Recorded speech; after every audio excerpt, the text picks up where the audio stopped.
bersyukur akan segala kemurahan dan anugerah-Mu. Kalau pada sore hari ini kami boleh berkumpul, bersekutu, belajar akan firman-Mu, dan kami boleh mengerti apa yang menjadi kehendak-Mu dalam hidup kami. Supaya kemuliaan-Mu boleh nyata dan kami boleh mengalaminya. Karena sungguh Tuhan, hidup kami adalah milik-Mu dan Engkaulah menetapkan langkah-langkah kami. Dalam Tuhan Yesus kami percaya dan mengucap syukur. Amin. Sebab kita kerap kali itu merencanakan, tapi Tuhan punya maksud sendiri ya. Segala sesuatu itu semua ada apa? Waktunya. Dan semuanya itu karyanya siapa? Roh Kudus. Jadi bukan saya. Orang bilang, wah Pak Yusak itu panggilnya Pak Yusak. Engkau dadekno pencabut nyawa tenan. Soalnya bagian saya itu orang yang sudah antara mati hidup gitu loh. Nah, tapi memang tugas saya itu dari Tuhan itu sudah ngomong. Dari permulaan saya dipanggil itu, Tuhan berkata, tugasmu membawa pulang mereka ke surga. Sampai saya dulunya tidak ngerti, saudara. Loh, tugasnya apa Tuhan? Nginjil, menobatkan orang, ndak. Bawa mereka pulang ke surga. Loh, baru saya tahu. Oh, jadi orang yang sudah ini cepat-cepat ayo pulang. Pulang. Nah, tapi saya sendiri kepengen pulang-pulang, ndak boleh pulang. Jadi makanya itu Tuhan itu punya rencana yang indah. Lah, hari ini kita belajar, saudara. Jadi belajar, saudara. Hidup dengan Tuhan itu bukan teori. Tapi adalah hidup yang nyata di dalam daging dan roh. Yohanes 10, mulai ayat berapa tadi? 6. Itulah yang dikatakan Yesus dalam perumpamaan kepada mereka. Tetapi mereka tidak mengerti apa maksudnya. Ia berkata demikian kepada mereka. Maka kata Yesus sekali lagi, aku berkata kepadamu sesungguhnya, akulah pintu ke domba-domba itu.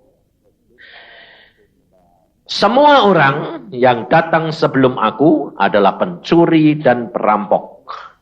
Dan domba-domba itu tidak mendengarkan mereka. Akulah pintu. Barang siapa masuk melalui aku, ia akan selamat. Dan ia akan masuk dan keluar dan menemukan padang rumput.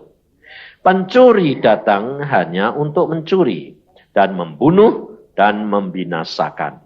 Aku datang supaya mereka mempunyai hidup dan mempunyainya dalam segala kelimpahan.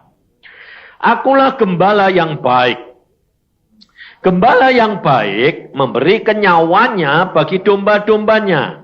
Sedangkan seorang upahan yang bukan gembala dan yang bukan pemilik domba-domba itu sendiri, ketika melihat serigala datang, meninggalkan domba-domba itu lalu lari.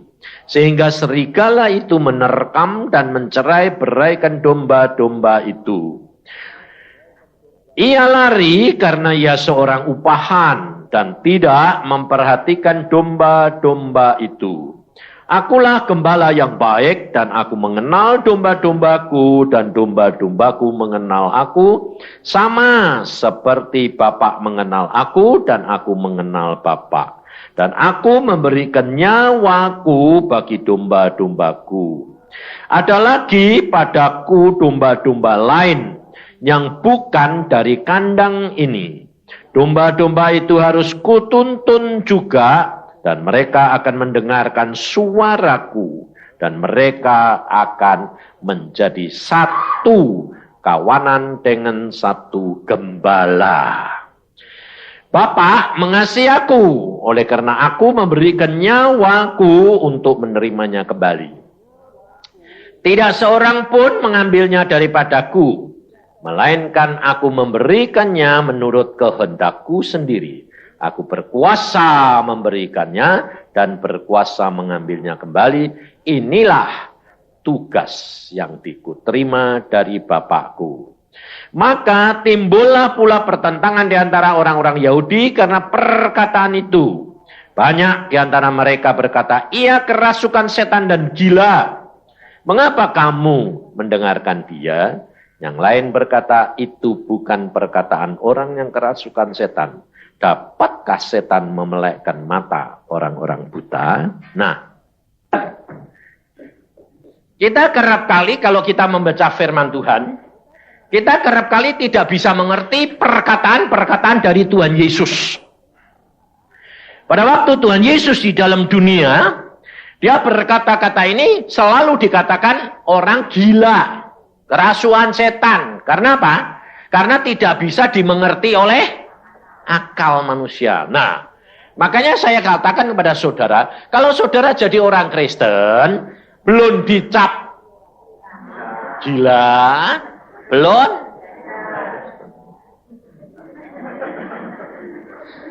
Kenapa? Karena orang Kristen itu jalannya dengan iman. Iman itu percaya akan sesuatu yang belum kelihatan. Nah, jadi orang gila toh. Nah, kedua, orang Kristen itu harus saya ajar ngomong sama Roh Kudus. Adik ngomong sama Roh Kudus itu Roh Kudusnya kelihatan enggak? Enggak, jadi ngomong dewek. Nah, wong edan meneh dah. Wong edan itu kan ngomong dewek. Iya dah? Nah, biarin. Soalnya apa? Soalnya yang mengecap kita gila karena mereka itu tidak mengerti. Tapi kalau saudara dan saya tidak mau atau gengsi, kamu yang rugi. Karena apa? Karena Tuhan Yesus sudah tahu bahwa kamu, saudara dan saya, kalau ditinggal Tuhan Yesus, tidak ada yang kuat. Tuhan Yesus pada waktu dia pergi, dia berkata apa? Aku pergi kembali dan aku akan utus Roh Kudus. Nah, Tuhan Yesus tahu Roh Kudus kalau zaman dulu saudara, itu beda sama Roh Kudus yang zaman sekarang. Maksud saya bedanya bukan Roh Kudus yang beda, tapi status hadirnya itu beda. Kalau perjanjian lama, Roh Kudus itu menguasai orang-orang tertentu. Jadi raja, nabi, imam, ya, itu dikuasai. Tapi tidak ada di dalam hati ini. Ngerti, saudara? Tapi sejak Tuhan Yesus naik ke surga dan Roh Kudus turun, Tuhan berkata, aku akan utus Roh Kudus dan dia ada di dalam hati. Jadi beda. Ada di dalam. Kalau dulu menguasai di luar. Kalau sekarang ini di dalam dan di dalam toh atau di dalam dan di luar? Di dalam dan di luar tergantung. Kalau di luarnya itu tergantung daripada saudara membesarkan dia. Nah, maksudnya membesarkan itu bukan kamu yang kontrol, tapi karena kamu mengagungkan dia, kamu memuja dia, memberi hak dia sebagai raja di atas segala raja, maka rohmu menguasai pikiran, dan pikiran ini menguasai daging. Sehingga hidupmu diliputi oleh roh. Nah, saya pernah tanya sama Tuhan, diliputi oleh roh itu kayak apa sih Tuhan? Aku bilang gitu. Nah, lalu mata saya dibuka, saya seperti ada kurungan dari gelas. Kurungan dari gelas. Loh, aku kok punya kurungan kayak dari gelas? Nah, ya itu kalau kamu diliputi oleh roh, itu kamu dilindungi. Nah, kalau kamu diserang, nggak akan bisa kena kamu. Karena apa? Karena ada kuasa Tuhan yang meliputi dan melindungi kamu. Nah, kenapa kita anak-anak Tuhan kerap kali diserang kok kena? Ya toh? Kenapa? Karena dia yang buka pintu, karena kurang percaya. Nah, Karena apa? Karena kurungan dari gelas itu aneh. Bisa dibuka dari dalam, tapi tidak bisa dibuka dari luar. Jadi kalau saudara dan saya kena, serangan iblis itu kena, karena kamu yang buka celah. Nah, buka celahnya di mana? Kurang percaya. Nah, kurang percayanya di mana? Khawatir, takut.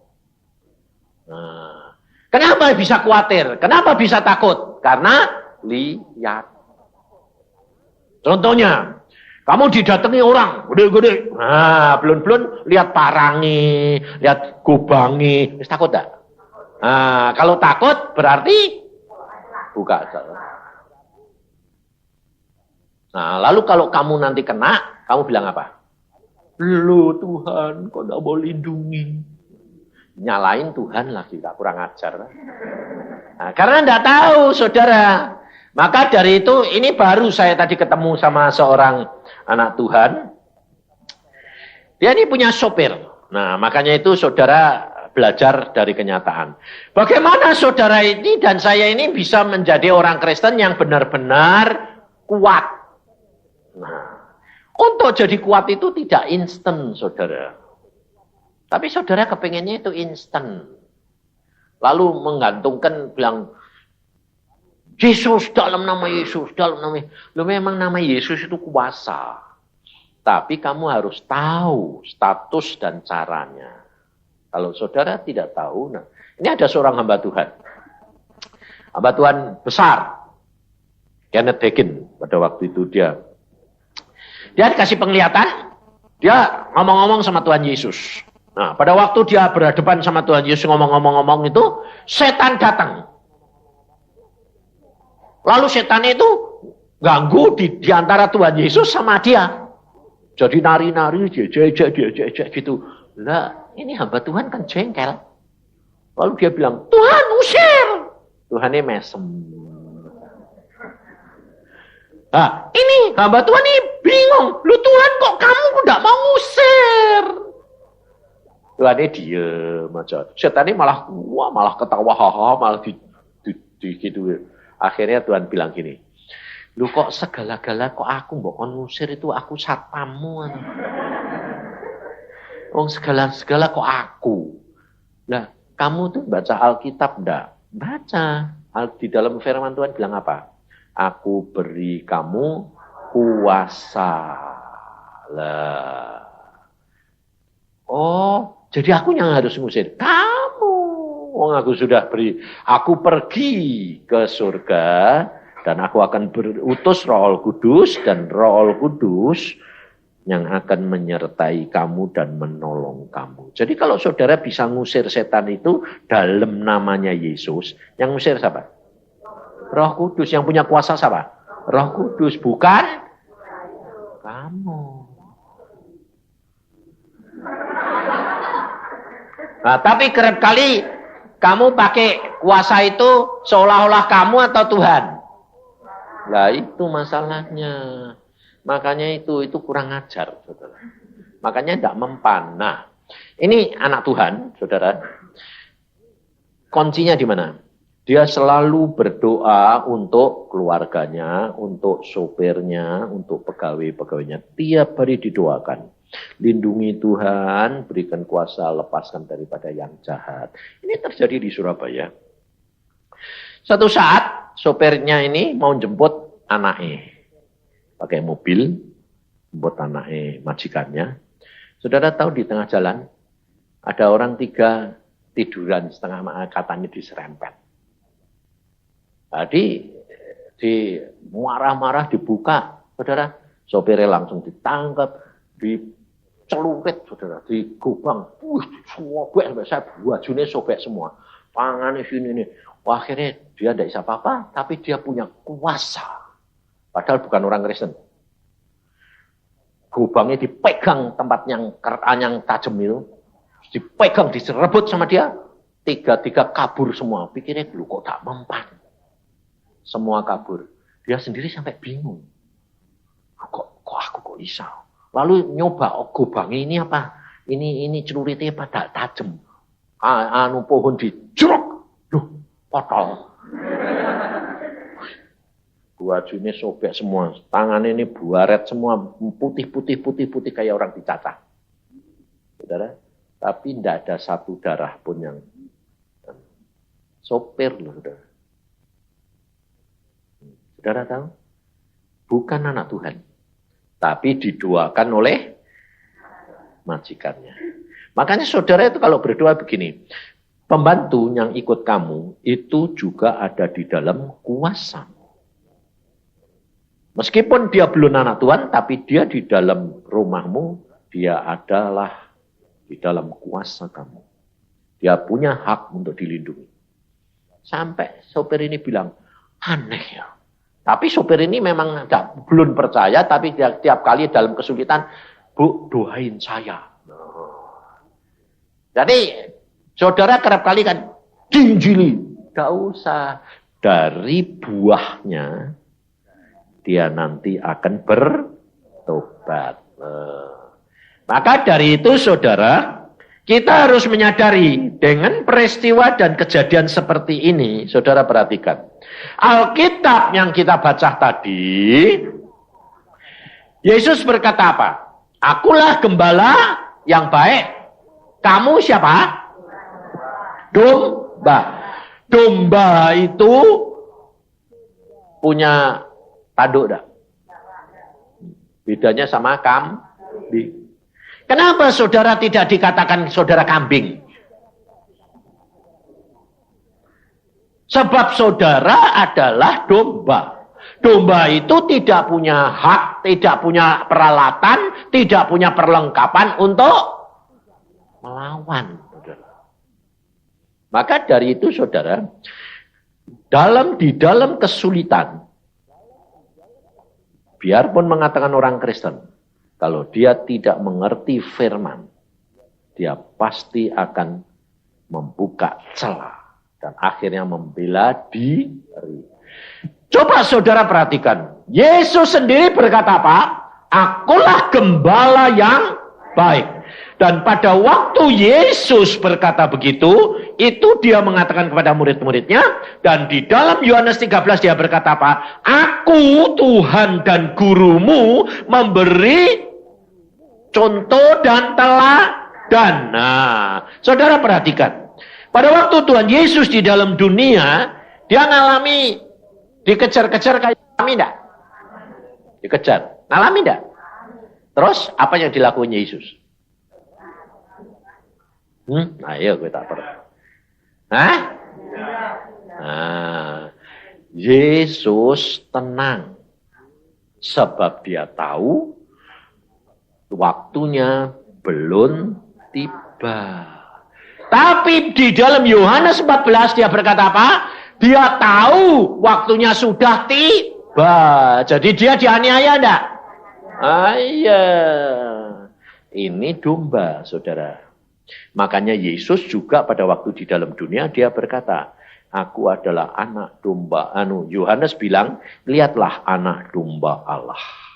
Yesus pada waktu itu disebut anak domba Allah. Sebelum dia nginjil, dia disebut anak domba Allah. Setelah dia menginjil, dia menjadi gembala saudara dan saya. Jadi di dalam segala perkara, langkah saudara dan saya, kalau engkau sudah berani menjadi anak domba Yesus, saudara harus belajar dari Yesus. Saya berani ngomong gini kenapa? Saya 2 kali mau dibunuh. Tapi saya orangnya santai aja kok. Saya dari umur 12 sudah kenal. Baca Alkitab dan saya bilang, Tuhan, engkau mau ditangkap. Alkitab bilang gini, Yesus mau ditangkap, mau dilempar ke lembah, ke tebing. Firman Tuhan berkata apa? Mereka tidak bisa menangkap Yesus. Memegang saja tidak bisa. Karena waktunya belum tiba. Dia tidak melawan. Dia tidak apa? Waktunya belum tiba. Lewat aja, jalan aja. Tidak ada orang tahu, tidak ada orang bisa jamah. Sebab apa? Kadang-kadang itu Tuhan luar biasa. Kalau engkau dan saya jalan benar dengan firman, karena Tuhan Yesus sudah berkata, di dalam dunia kamu menderita, itu sudah harus. Sebab di dalam dunia tidak ada tanpa penderitaan. Orang Kristen, bukan orang Kristen, tetap menanggung derita. Ya toh? Tapi saudara dan saya punya kelebihan. Kelebihannya apa? Kalau uang usaha sudah tidak bisa, masih ada satu Yesus bisa menolong. Makanya dari itu saudara tidak usah khawatir. Sebab saya ngalami sendiri. Saya ini kayak ibu di Lombok itu dikejar-kejar. Saya ini sudah divonis, saudara. Divonis, dikatakan, Pak, saat ini, bukan hari ini. Saat ini, Pak, kamu tuh harus mati. Kamu boleh pilih mati pakai pistol, pakai pisau, pakai jiret, pakai kawat, atau pakai tusuk jantung. Kapan? Sekarang. Istri saya sedang di kamar. Mengandung 7 bulan. Bayangin, saudara, anak pertama. Padahal siangnya saya sudah dikasih tahu sama Intel. Pak Cipto, malam ini jam 11 itu kamu dibunuh. Itu tidak ada hukum. Dan setiap hari saya lihat sendiri di belakang kali. Rumah saya di kampung. Di kali itu setiap hari 1-2 truk disembelih di situ. Jadi saya pada waktu itu jam 11 juga ditanya, Pak mau mati di mana? Jadi tidak dikejar-kejar lagi dicari. Tidak. Kamu mau mati di mana? Doa sama istri saya. Tuhan, nanti malam ini aku mau dibunuh. Aku lari enggak? Oh, sebab Alkitab berkata, kalau kamu dikejar, lari. Ada ayatnya toh? Suruh lari. Nah, tapi saya tanya mbak Tuhan, kalau saya lari menurut kehendakku sendiri, saya susah. Iya toh? Saya selalu tanya. Sebab apa? Roh Kudus sudah diberikan kepada kita. Dia penolong kita. Nah, jadi saya doa. Tuhan, saya lari enggak? Tuhan bilang, tenang aja. Aku ya, tenang aja. Nah, saya ngomong sama istri saya, tenang aja. Tuhan bilang, tenang yang, tenang. Tapi janji lo yang, janji apa? Kayak mati bareng. Aku jangan mau tinggal. Oh ya, amin. Saya tidak akan tinggal kamu. Pokoknya mati bareng. Yo. Jadi jam 11 tepat. Orangnya 4 datang. Istri saya di kamar sembahyang. Saya hadapi. Oh, sudah bilang tenang aja ya tenang aja. Nah, tapi biasanya kalau saudara sudah dikasih tahu gitu, mulai apa? Mulai mikir. Terus mulai takut. Mulai khawatir. Terus siap. Lah kalau siap-siap gitu itu yang ngatur kamu apa Tuhan? Iya, yang ngatur kamu salah. Sebabnya kamu tidak tahu apa yang akan terjadi. Tuhan tuh luar biasa tuh, saudara. Makanya kalau Tuhan bilang tenang, ya tenang. Nah itu secara akal gila enggak? Gila. Kalau seperti mau dimateni kok malah tenang. Nah, Tuhan ini bilang tenang aja. Aku ya tenang aja. Tadi mati be. Loh. Nah, ini kerap kali orang tanya toh. Ya Pak, seandainya.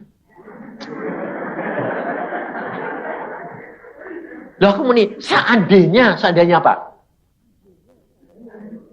Mati. Ayo mati toh, ya mati aku minum.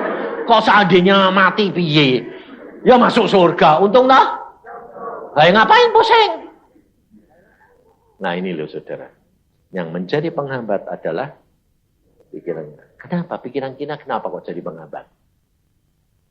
Merasa lebih pinter. Makanya itu, manusia ini yang menjadi jerat apa? Sok keminter. Meneh hamba-hamba Tuhan. Sok keminter. Ngatur Tuhan. Nanti piye? Seandainya, lu kok seandainya. Hidup dengan iman itu tidak ada seandainya. Nggak ngerti. Kalau Tuhan bilang tenang, saya tenang aja. Orang tanya, tok jam 11 tepat, tanya. Saya mau cari Pak Cipto. Ya, saya. Di sini ada orang laki-laki enggak? Enggak ada, cuma saya. Ini perkara nyawa loh, Pak. Ya, tahu. Kamu mau bunuh saya toh? Iya. Aku ya toh? Ya. Ayo masuk dulu. Loh, kenapa, Pak? Cerita-cerita dulu, kalau sudah itu baru laksanain. Malah tajak cerita. Padahal kalau saudara ngadepi gitu sudah. Padahal itu kematian loh saudara. Itu benar-benar kematian, bukan teori itu. Mati, benar-benar. Saudara, hidup saudara, kita harus menyadari bahwa kalau saudara di dalam pengikutanmu kepada Yesus, saudara harus tahu. Statusmu itu di depan Yesus sebagai apa? Hah? Loh, baru baca tadi loh. Domba. Baru baca kok iso mikir satu-satu. Saudara dan saya sebagai domba. Nah, domba yang tidak dilengkapi dengan tanduk. Jadi, tidak ada alat-alat untuk melawan. Nah, bagaimana kamu bisa mengatasi masalah? Bagaimana kamu bisa terhindar dari masalah? Bisa mengatasi semuanya itu hanya bergantung kepada Tuhan Yesus dengan pimpinan Roh Kudus. Jadi jangan mikir dulu, Alkitab yang ngomong bukan saya. Kalau saudara dan saya dihadapkan di dalam penguasa maupun pengadilan. Nah, yuk kita lihat di dalam Injil Lukas. Di dalam Injil Lukas pasal yang ke-12. Jadi hari ini kita belajar benar-benar bagaimana kita menjadi orang Kristen yang benar-benar punya potensi, kekuatan, kemampuan ya. Dalam Lukas pasal 12 ayat yang ke-11 dan 12. Apabila orang menghadapkan kamu kepada majelis-majelis atau kepada pemerintah-pemerintah dan penguasa-penguasa, janganlah kamu khawatir bagaimana dan apa yang harus kamu katakan untuk membela dirimu. Sebab pada saat itu juga Roh Kudus akan mengajar kamu apa yang harus kamu katakan. Jadi sebetulnya Tuhan Yesus ini sudah prepare dah, sudah siap-siap menyiapkan kamu dah. Iya, tapi masalahnya karena kamu tidak ngerti, takut, khawatir. Anak muda sekolah piye, nanti mau jadi apa? Jodohnya sapa? Ribut. Ngapain? Kowe mau cari jodoh saiki kowe gak ngerti. Tapi gak berani untuk menyerah kepada Tuhan.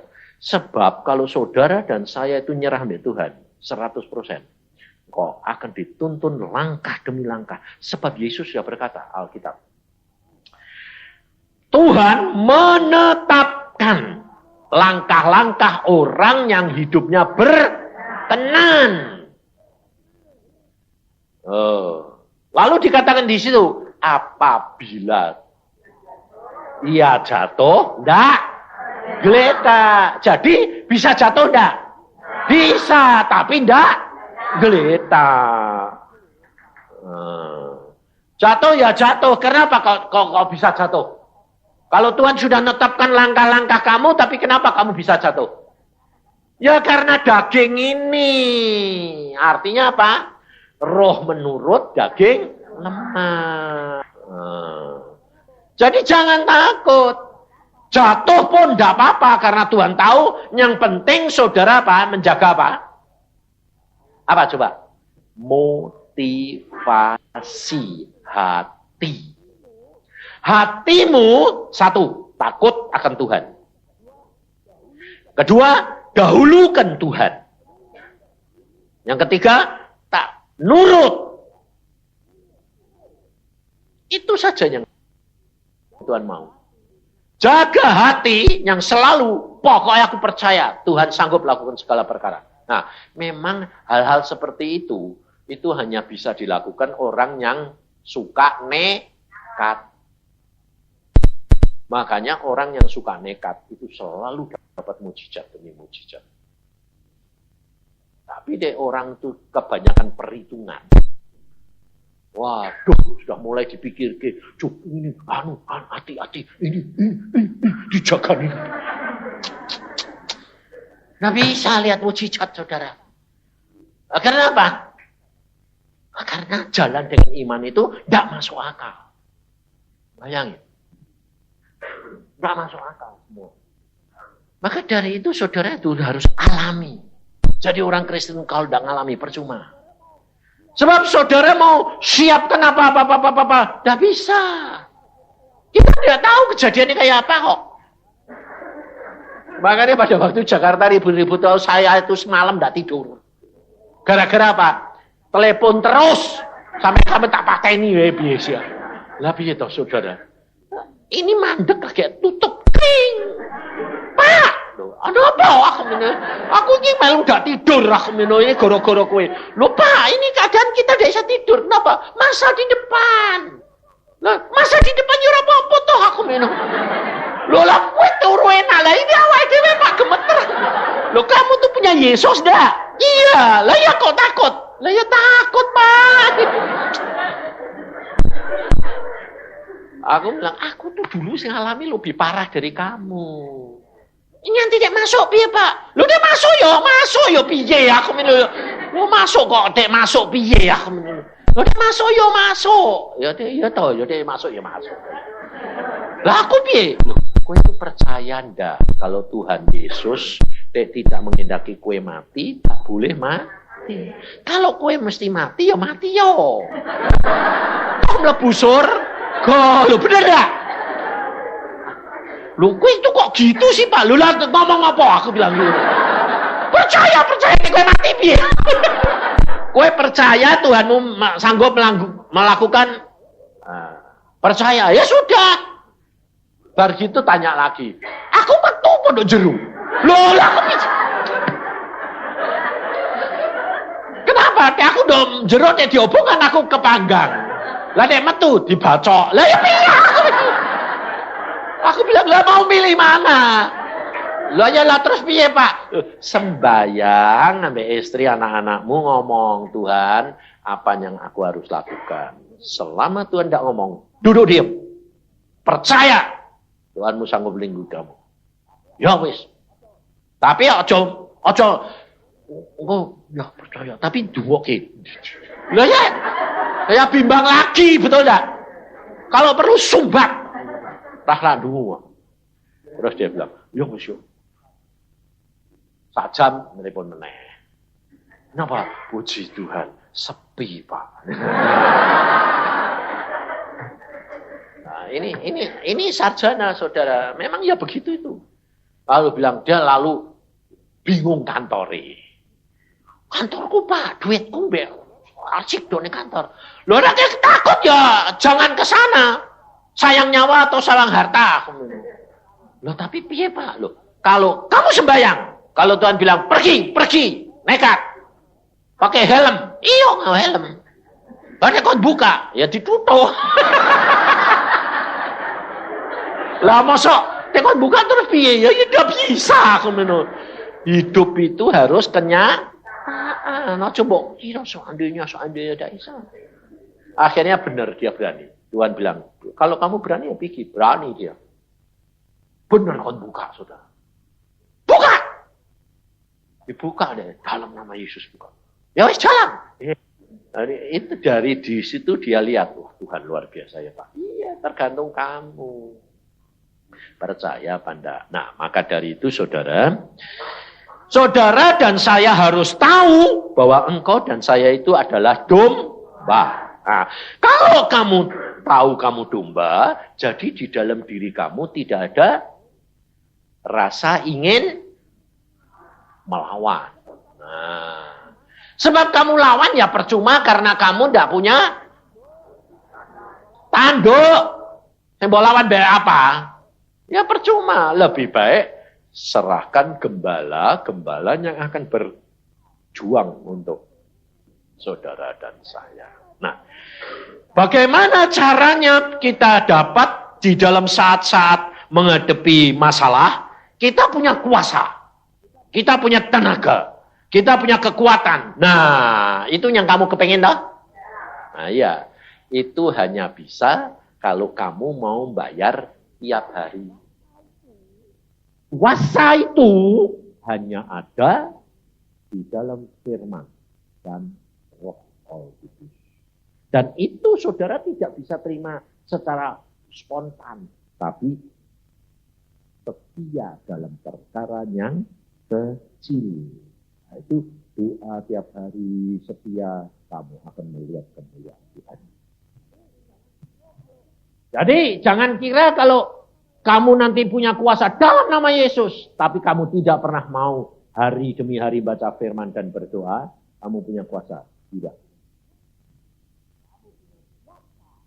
Kamu punya kuasa kalau kamu hari demi hari melakukan itu dan menjadi peka terhadap suara Tuhan. Nah, terhadap suara Tuhan, saudara jangan batasi. Loh, aku sampai sekarang kok tidak dengar, Pak. Loh, itu tandanya kamu itu masih ngatur Tuhan. Saudara, bagian saudara cuma baca firman, lakukan. Nanti di dalam saat menghadapi masalah, dalam masalah yang urgen, Tuhan akan ngomong jelas. Tidak usah takut. Apapun. Karena Tuhan itu luar biasa. Dan kalau Tuhan ngomong, nah itu engkau jangan ini, ya dek Tuhan, dek ora dek. Oh, tak usah dipikirin. Dek Tuhan itu nanti ngomongnya dek jelas, dia akan memberi kuasa untuk kamu tidak bisa mikir lagi, harus lakukan. Nah, setelah kejadian baru tahu. Contohnya kesaksian Ibu tadi kan gitu.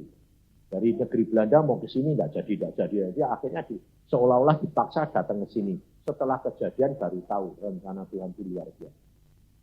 Nah, itu hidup kekristenan harus begitu. Nah, syaratnya cuma itu tadi, takut akan Tuhan, dahulukan Tuhan, dan nurut. Engkau akan melihat kemuliaan demi kemuliaan. Tak usah takut, masalah apa saja kamu dahulukan Tuhan. Nah, caranya bagaimana mendahulukan Tuhan, takut akan Tuhan? Saudara di dalam pikiran dan hati sadar terus bahwa aku domba. Aku domba tidak punya apa-apa.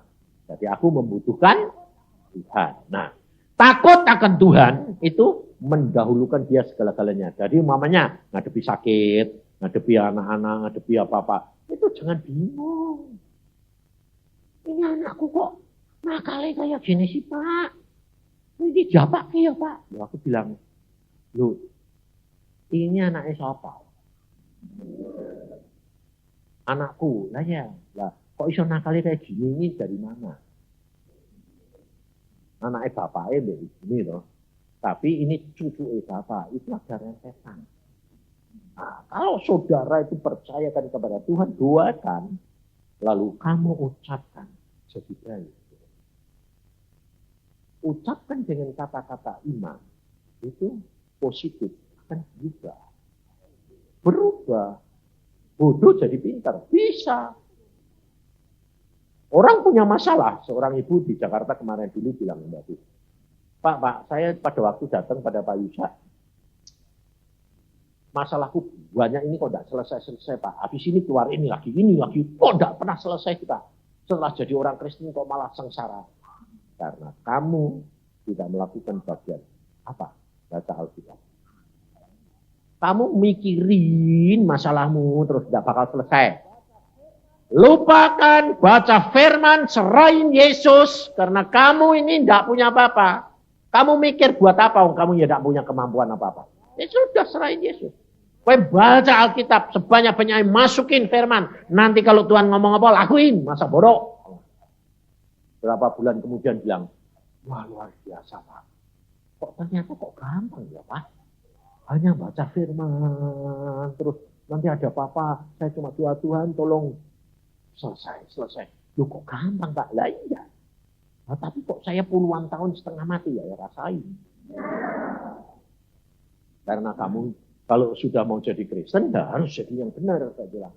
Sebab saya sendiri dituntun Tuhan dari permulaan bertobat. Dipanggil Tuhan bilang, baca Alkitab. Tuhan tidak mengatakan pergi gereja, temui pendeta sahabat. Tidak. Baca Alkitab setiap hari. Setiap hari 4 pasal.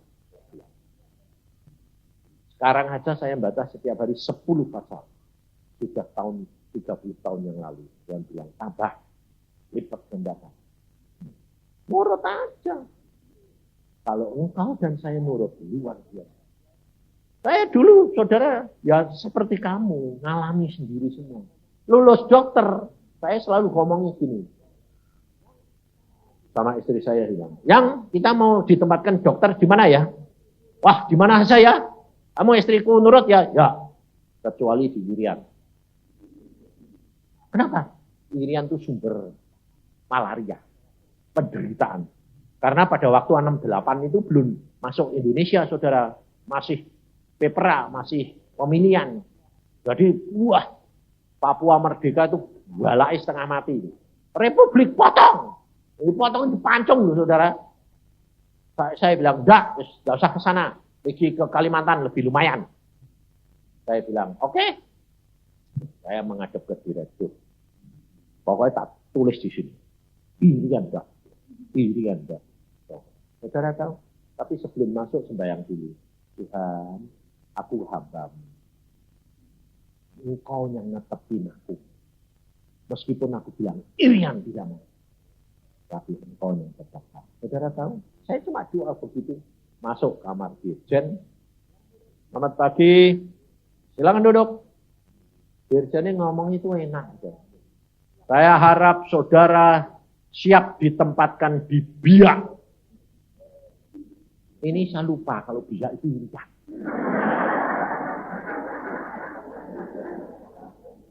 Saya tuh langsung kayak ya gini. Siap. Terus disodori kertas, tanda tangan nih. Setiap. Belum sadar kalau itu Irian. Nah, saya begini. Dia muji saya gini. Saya salit kepada saudara. Sebab selama 4 tahun tidak ada dokter gigi yang mau dikirim ke sana. Tapi saudara demikian itu siap. Wah, inilah warga negara yang istimewa. Aku bilang, terima kasih, saya keluar. Belum sadar. Jadi di tempat sini itu udah ngerti kalau itu Irian. Setelah keluar dari kamar, jedet. Kemana?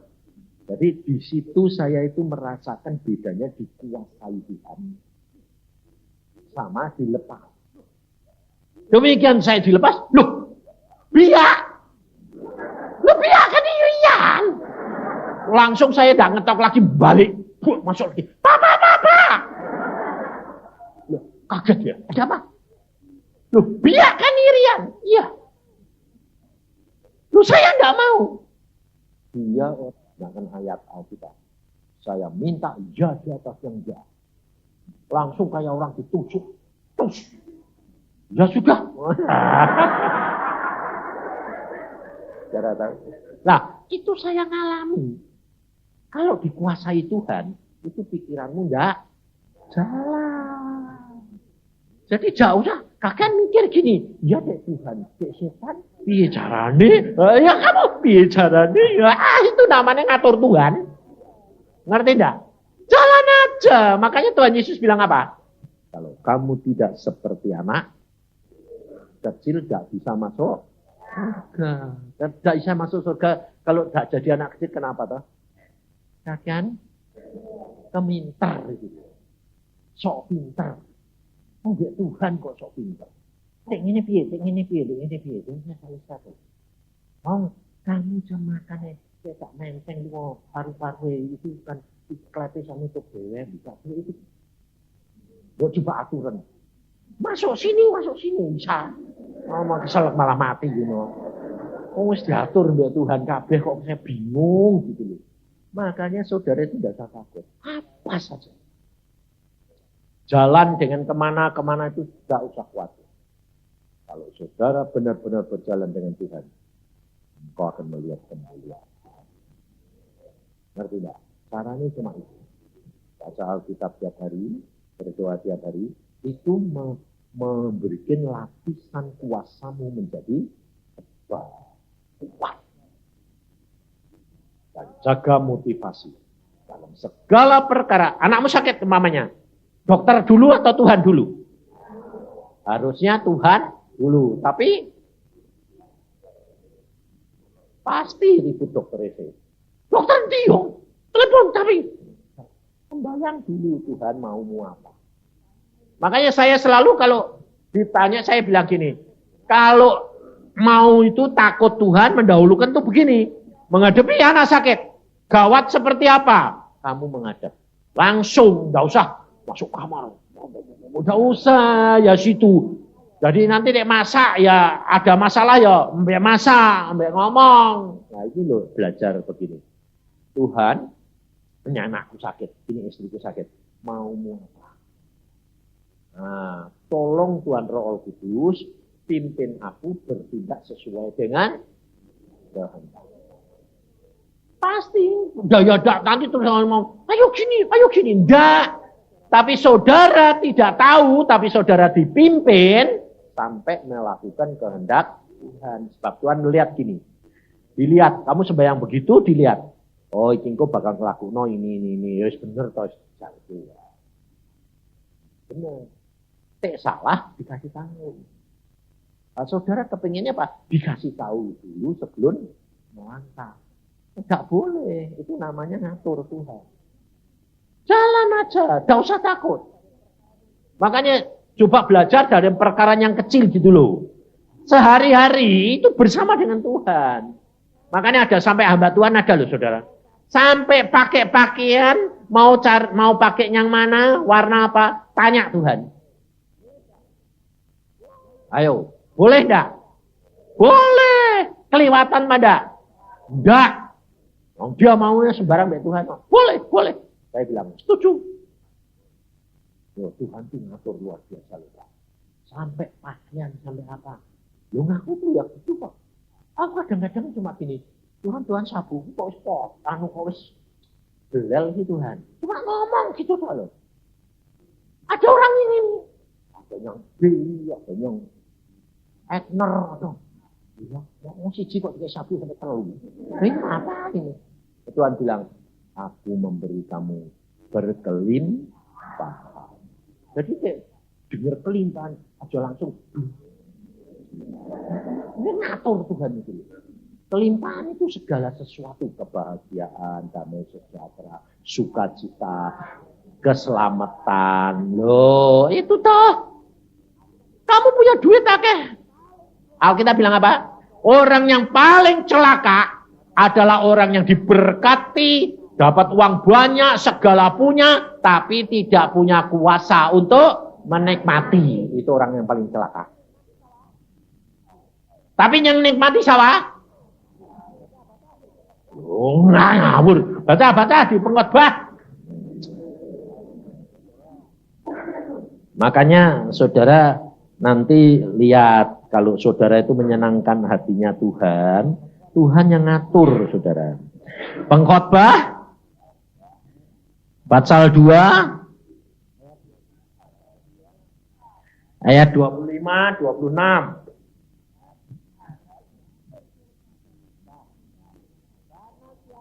Baca. Karena siapa dapat makan dan merasakan kenikmatan di luar dia, loh, perkara kecil toh, makan toh? Iya. Karena kepada orang yang dikenannya, ia mengaruniakan hikmat, pengetahuan, dan kesukaan. Tetapi orang berdosa ditugaskannya untuk menghimpun dan menimbun sesuatu yang kemudian harus diberikannya kepada orang yang dikenan Tuhan. Loh, yang nikmati siapa? Orang yang dikenan Tuhan. Penak loh. Nah, Kowe dak belum nikmati berarti belum dikenan. Kenapa belum dikenan? Karena karpe dewek. Makanya itu sebetulnya enak. Aku ngalami semua. Sampai dari kecil, sampai sekolah, sampai jodoh, sampai mobil, sampai pindah kemana-mana dituntun Tuhan luar biasa. Saudara tahu saya ditugaskan ke Irian itu saya tidak mau apa? Gajinya itu dimakan 5 hari habis. 5 hari habis. Aku bilang, Tuhan, ini ngirim aku mau Irian. Gajiku ini tak buat makan 5 hari habis, Tuhan. Tuhan bilang apa? Kowe percaya tak? Ya aku melihara kamu. Burung tak pelihara masuk wedang. Percaya, ya wis. Ya wis lah. Sampai aku tuh terus terang jujur, saudara. Istri saya tidak tak bawa dulu. Yang gue tinggal loh gini, weh. Udah kali kan repot. Oh, saya ngalami, saudara. Saya datang sendiri sana, 6 bulan sendiri. Dan saudara tahu, di sana sendirian itu berbahaya itu. Berbahaya tenan. Masih OPM, galak-galak, Republik potong kepala. Saya lihat sendiri di pasar. Mantune itu dipotong kepala ibu mertuani. Aku bilang, loh, ini kamu nih gila, aku bilang gitu. Kenapa kamu potong menantumu? Ini siapa? Menantu saya. Gua potong? Iya. Kenapa? Tidak bayar mas kawin. Loh, dia kawin berapa? 3 tahun. Anaknya sudah 2. Lah nanti anaknya, cucumu masih makan siapa? Ya enggak tahu. Aku berdek. Habis ini kamu mesti, saya lapor polisi. Saya mesti masuk penjara. Paling sedikit 20 tahun. Penting enggak? Hanya karena enggak bayar mas kawin. Potong kepala. Aku sampai, saya di depan saya. Memang sinting. Nah, saya tiap minggu suruh ngajar di penjara, saudara. Di sini seluruhnya 100% pembunuh. Tidak ada pencuri, tidak ada apa-apa. Pembunuh. Aku tak tanyai, berapa? Bro? Tinggal 10 tahun. Berapa? 25 tahun. Aduh, ini kok pembunuh semua Tuhan? Isinya pembunuh. Tapi saudara tahu, Tuhan itu sayang. Pelihara saya sampai tidak bisa ngerti cara Tuhan. Makanya itu kalau saudara tidak ngalami sendiri, saudara tidak. Dan saya suruh ngajar ke penjara perlunya apa? Karena Tuhan tahu apa yang akan terjadi. Pada waktu saya ngajar di situ, lalu ada mujizat, orang yang dihukum seumur hidup, Tuhan berkata, beritahukan dia, dalam waktu 3 bulan kamu dibebaskan. Dia bilang, puji Tuhan. Nabi dikirim Tuhan. Aku bilang, bukan Nabi. Ini dokter. Dia nyembah-nyembah kok, saudara. Nah, saya tidak mau. Tidak bisa. Ini Nabi. Tunggu. Saya dulunya tidak tahu kalau dia itu umurnya seumur hidup. Setelah saya nubuat gitu, disuruh nubuat gitu, saya tanya, kamu di sini dihukum apa? Seumur hidup. Mati aku. Loh, kamu dihukum seumur hidup? Ya, karena diduga membunuh istri saya. Nah, kok 3 bulan dikasih ini Tuhan? Tuhan bilang, kamu hambaku hanya melakukan. Tidak usah mikir. Lalu saya tanya, kamu nunggu apa? Nunggu gerasi presiden. 3 bulan kemudian presiden gerasi turun. Ya keluar. Padahal putusan Mahkamah Agung, dari pengadilan rendah sampai Mahkamah Agung, hukuman seumur hidup. Nah, justru di situ mujizat terjadi. Ternyata ada salah satu penghuni penjara, ternyata itu jadi Menteri Kesehatannya UPM. Tidak tahu saya. Dia lari dari penjara. Pada waktu saya turne di tengah jalan ditembakin sama UPM, disuruh darat mau dibunuh. Saya darat, potong. Bayangin saudara. Kepala potong, Republik potong. Aku bilang potong, gampang. Jangan dikira saya itu orangnya lemah lembut loh. Galak aku. Aku ya teriak gitu. Potong, gampang apa? Kepala saya yang punya Tuhan, kamu yang mau motong. Saya teriak gitu, ada orang satu dari jauh gitu deh. Jangan ganggu, dokter pendeta, hamba Tuhan. Wah. Lalu orang itu datang lari-lari. Jangan takut dokter, saya jamin kamu. Saya bagian kesehatan di sini. Siapa kamu? Saya orang penjara. Dokter khotbah di sana. Saya kenal dokter. Oh, terus dokter mau kemana? Ke Newport, Tournai. Saya jamin. Kasih tahu dokter, kalau ada apa-apa, kenal saya, nama saya. Nah, saya kan tidak tahu kalau Tuhan itu sudah ngatur jauh-jauh supaya dia di penjara. Betul tidak? Tuhan sudah menetapkan. Tidak usah takut. Kalau belum waktunya mati, tidak bakal. Kalau mati, masuk. Kenapa sih kok pusing? Enak toh sebetulnya? Nah, iya. Makanya itu jangan takut, jangan khawatir. Jika perkara itu lakukan, itu akan melihat kemuliaan Tuhan. Sing jurang tak terseberangi itu antara surga sama neraka. Alam maut. Nah, ngerti enggak? Antara surga sama alam maut itu memang ada batas. Nah, pada waktu saya tahun piro ya lupa, 60 berapa itu, saya dibawa Tuhan ditemui Tuhan di atas gunung di surga. Itu begini. Saya berjalan, Tuhan bilang, aku ingin ketemu engkau Tuhan. Terus aku berjalan. Naik ke gunung gitu. Terus itu diliputi awan. Awan itu tebal sekali tidak bisa lihat. Dan saya bilang, Tuhan ini aku terus, aku salah jalan, jatuh ke jurang. Tapi aku percaya ini menang. Terus nembus awan. Plus. Setelah nembus, ketemu Tuhan Yesus sendiri. Nah, di situ saya baru tahu. Oh, ternyata orang-orang yang di surga itu tidak bisa lihat ke bumi. Tidak bisa.